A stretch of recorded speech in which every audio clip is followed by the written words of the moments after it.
हिंदू धर्म में नारियल का विशेष महत्व है। नारियल के बिना कोई भी धार्मिक कार्यक्रम संपन्न नहीं होता है। नारियल से जुड़ी एक पौराणिक कथा भी प्रचलित है, जिसके अनुसार नारियल का इस धरती पर अवतरण महर्षि विश्वामित्र द्वारा किया गया था। आज हम आपको नारियल के जन्म से जुड़ी यही कहानी बता रहे हैं। यह कहानी प्राचीन काल के एक राजा सत्यव्रत से जुड़ी है। सत्यव्रत एक प्रतापी राजा थे, जिनका ईश्वर में संपूर्ण विश्वास था।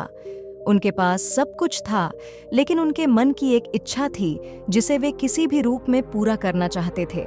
वे चाहते थे कि वे किसी भी प्रकार से पृथ्वीलोक से स्वर्गलोक जा सकें। स्वर्गलोक की सुंदरता उन्हें अपनी ओर आकर्षित करती थी, किंतु वहां कैसे जाना है, यह सत्यव्रत नहीं जानते थे। एक बार महर्षि विश्वामित्र तपस्या करने के लिए अपने घर से काफी दूर निकल गए थे और लंबे समय से वापस नहीं आए थे।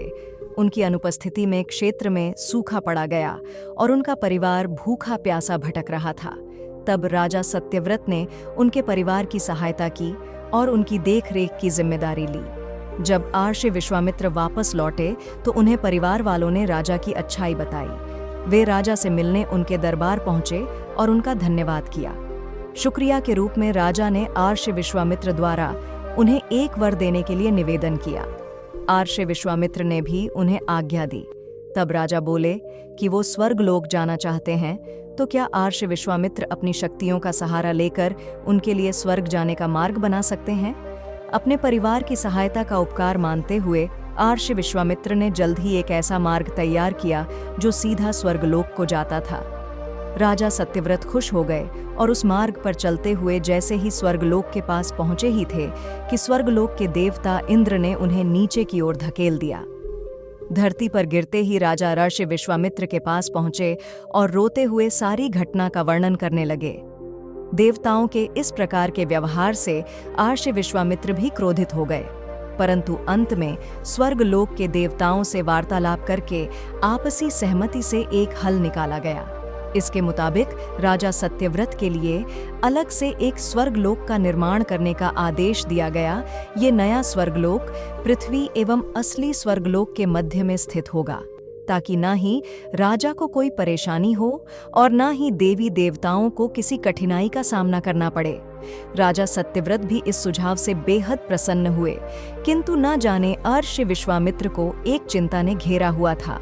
उन्हें यह बात सता रही थी कि धरती और स्वर्गलोक के बीच होने के कारण कहीं हवा के जोर से यह नया स्वर्गलोक डगमगा न जाए। यदि ऐसा हुआ तो राजा फिर से धरती पर आ गिरेंगे। इसका हल निकालते हुए महर्षि विश्वामित्र ने नए स्वर्गलोक के ठीक नीचे एक खंबे का निर्माण किया, जिसने उसे सहारा दिया। माना जाता है कि यही खंबा समय आने पर एक पेड़ के मोटे तने के रूप में बदल गया और राजा सत्यव्रत का सिर एक फल बन गया। इसी पेड़ के तने को नारियल का पेड़ और राजा के सिर को नारियल कहा जाने लगा। इसीलिए आज के समय में भी नारियल का पेड़ काफी ऊंचाई पर लगता है। इस कथा के अनुसार सत्यव्रत को समय आने पर एक ऐसे व्यक्ति की उपाधि दी गई जो ना ही इधर का है और ना ही उधर का, यानी कि एक ऐसा इंसान जो दो धुरों के बीच में लटका हुआ है। उम्मीद करते हैं आपको हमारी पौराणिक कथा पसंद आई होगी। आप हमें ऐसा ही प्यार देते रहे और चैनल को लाइक और सब्सक्राइब करें और दोस्तों को शेयर करें। धन्यवाद।